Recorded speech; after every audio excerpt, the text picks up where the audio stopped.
Assalamualaikum warahmatullahi wabarakatuh. Nama saya Epita Sari, NIM 1806200368. Jadi di sini saya akan menjelaskan sedikit tentang penyakit udang yang disebabkan oleh white spot syndrome virus atau biasa disebut dengan WSSP. Jadi, virus seringkali menjadi kendala utama yang dihadapi dalam budidaya, terutama kegiatan budidaya udang.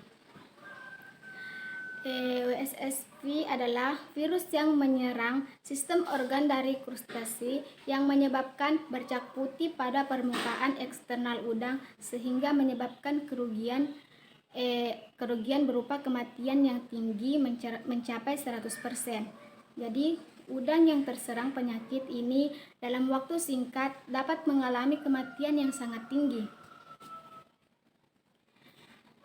Awal dari terjangkitnya penyakit ini biasanya didahului oleh fitoplankton yang mati secara massal, air tambak tiba-tiba berubah warna, dan kekentalan air tambak meningkat.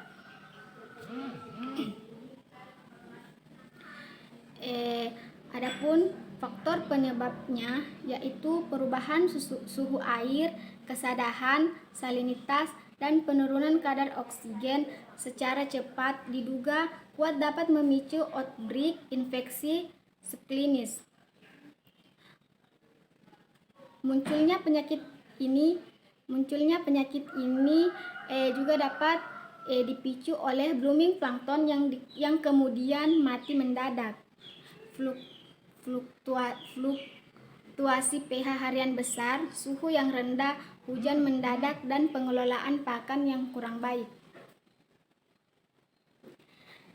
Adapun gejala lain yang terlihat pada udang yang terserang WSSP adalah usus udang terlihat berisi kotoran yang terputus-putus, jumlah udang yang mati meningkat dari hari ke hari 5-10%, tubuh udang berwarna kusam, kemerahan dengan antena patah, usus kosong, dan seringkali permukaan tubuh ditempeli parasit.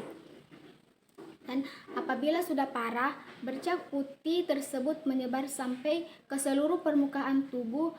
Kematian secara massal akan terjadi pada hari ketiga sampai kelima dan mencapai 100% dalam waktu 1 minggu.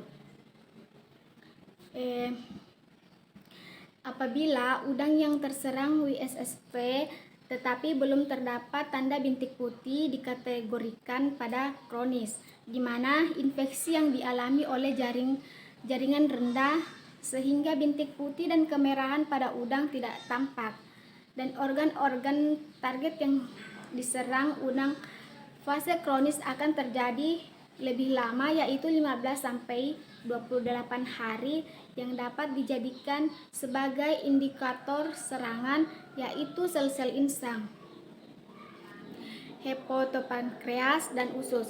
Sedangkan organ lain yang diserang adalah lambung, sel epitel subcuticula, organ limfoid, antennal gland, and hemocyte.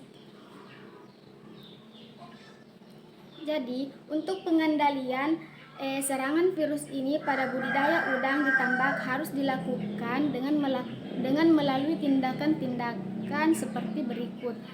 Yang pertama itu persiapan wadah atau tambak, yang dimana persiapan tambak yang baik merupakan hal utama yang harus dilakukan sebagai upaya untuk mengurangi resiko meledaknya penyakit.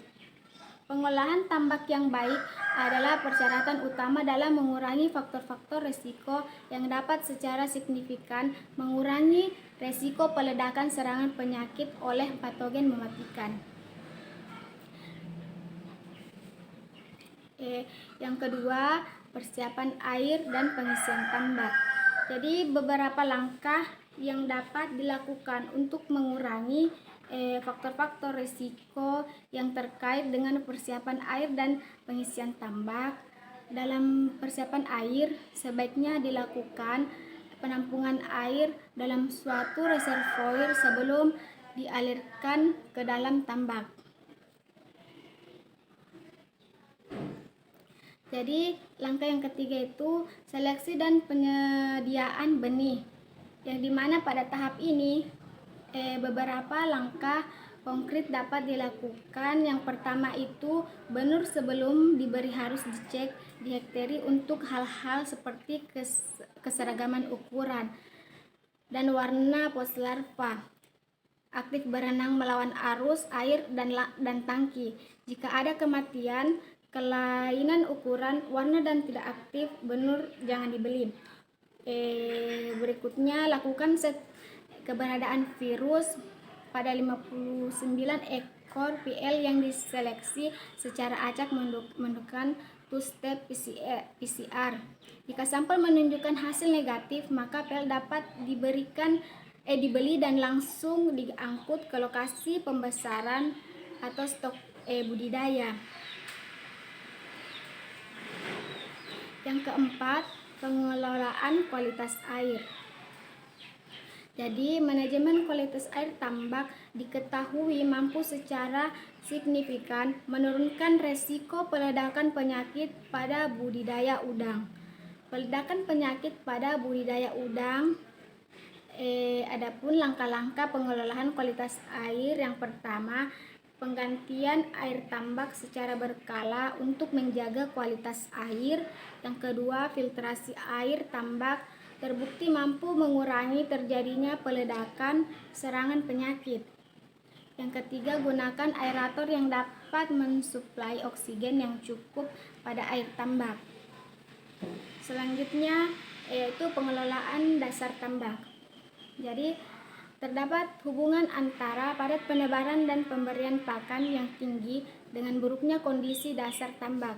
Hal ini terutama terkait dengan keberadaan sedimen yang berwarna hitam dan bersifat toksik yang dapat menyebabkan menurunnya tingkat kesehatan udang dan menurunnya produksi.